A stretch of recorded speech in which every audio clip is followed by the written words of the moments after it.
Donc MBX, en quelques mots, MBX c'est une start-up, une co-entreprise entre deux grandes sociétés qui sont les sociétés Bouygues et Alstom à l'époque, General Electric aujourd'hui, avec société qui a la volonté finalement de promouvoir une gestion intelligente de l'énergie à l'échelle de l'écoquartier. Donc MBX a été créé en réunissant deux mondes finalement, en réunissant le monde du bâtiment et le monde de l'énergie, et en partant d'une idée assez simple,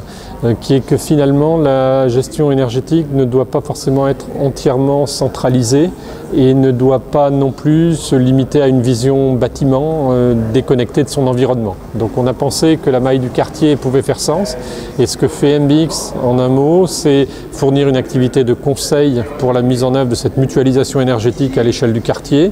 et fournir enfin un ensemble de solutions logicielles qui vont permettre le pilotage à la maille de l'écoquartier.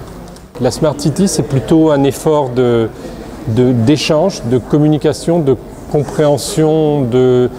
des usages, de compréhension de l'humain dans la ville, de compréhension de la problématique de la ville. Et c'est finalement savoir trouver, savoir mettre en œuvre au travers du numérique des solutions agiles qui répondent véritablement aux problèmes de la personne. Nous travaillons avec une dizaine d'aménageurs de par la France, 4 ou 5 promoteurs aussi sur des très grands projets d'écoquartier. MBX commence aussi aujourd'hui à développer des solutions Smart Grid, donc des solutions de gestion intelligente de l'énergie à la maille du quartier.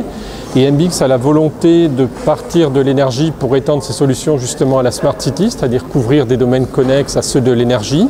Et enfin en termes géographiques, donc MBX est aujourd'hui très largement focalisé sur la France, et MBX commence à se développer à l'export en Afrique, en Suisse, au Japon. Donc une volonté aussi de développement à l'international avec toujours la même approche qui est de partir de cette activité de conseil, partir de l'usage, partir de la compréhension du besoin pour adapter la solution et non l'inverse.